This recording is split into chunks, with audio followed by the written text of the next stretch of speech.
Bonjour à tous. Alors j'espère que ma vidéo sur l'explication de ce que c'est que la théurgie vous a plu. Maintenant on va appeler un chat un chat. On va utiliser le mot magie parce que ça vous permettra de trouver des sources intéressantes. Si vous cherchez théurgie, vous n'allez pas trouver grand chose. C'est un mot sali, diabolisé, que si vous cherchez le mot magie, vous allez trouver beaucoup plus de choses intéressantes. Alors, le but de cette vidéo est de vous expliquer le procédé. J'ai parlé d'atavisme. Atavisme, c'est une partie du cerveau qui est primitive, endormie, et on peut la réveiller. Je vais vous expliquer comment ça fonctionne. Bon, déjà, il y a des techniques ancestrales.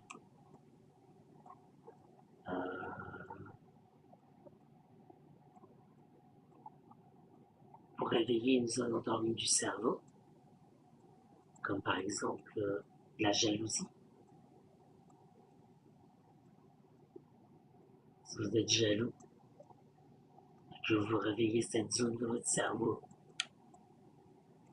c'est communicatif. Comme le stress, comme la joie, comme le rire, c'est communicatif.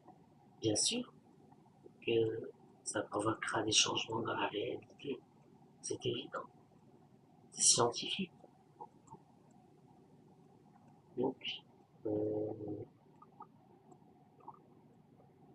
il y a des techniques qui permettent de nous mettre dans toutes les conditions nécessaires pour réveiller la zone endormie du cerveau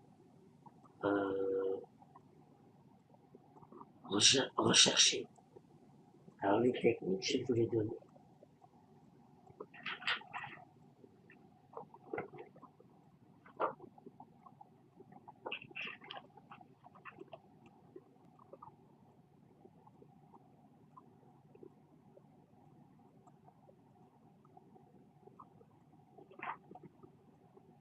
Il y a 5 règles à respecter. Déjà, il existe 3 types de rituels. Les rituels de destruction, quand vous voulez détruire quelqu'un. Les rituels de compassion, quand vous voulez aider quelqu'un. Et les rituels amoureux et sexuels.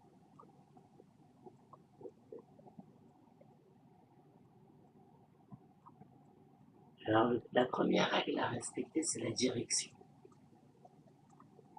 Il faut absolument que vous dirigiez votre attention vers un seul but. Vous ne pouvez pas mettre 10 objectifs en un seul rituel pour ne pas vous fatiguer. Ce serait magnifique. Non, il faut une seule direction, un seul but.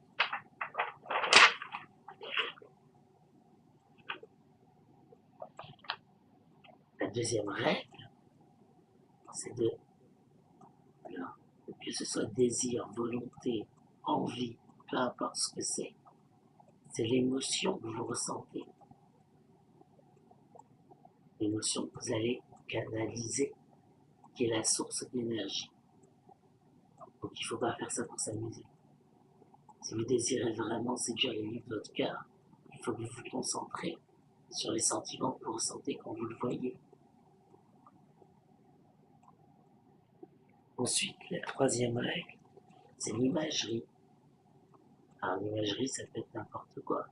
Une poupée vaudou, une photo, un objet lui appartenant avec son odeur, ou des rognures d'ongles, des poils, des cheveux, quelque chose qui lui appartient, qui vous fait penser à lui. Ça peut être un croquis aussi, ou bien vous pouvez faire des livres, ça peut être n'importe quoi, mais quelque chose qui vous permet de vous concentrer sur cette personne, sur votre désir. Ensuite, le temps. Il y a un temps propice pour chaque action magique. On ne peut pas opérer n'importe quand. Chaque jour a son influence. Chaque heure a son influence. Les lunaisons ont leur influence. Donc, il y a un moment approprié pour chaque acte magique. Et enfin, la balance. Restez quand même réaliste. On n'obtient pas toute la magie. La magie ne peut pas régler tous les problèmes. Et vous ne deviendrez pas milliardaire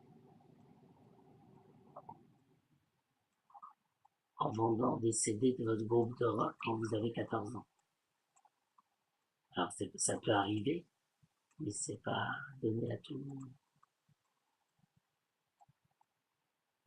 Et enfin, si vous respectez ces règles, il n'y a aucune raison que ça ne marche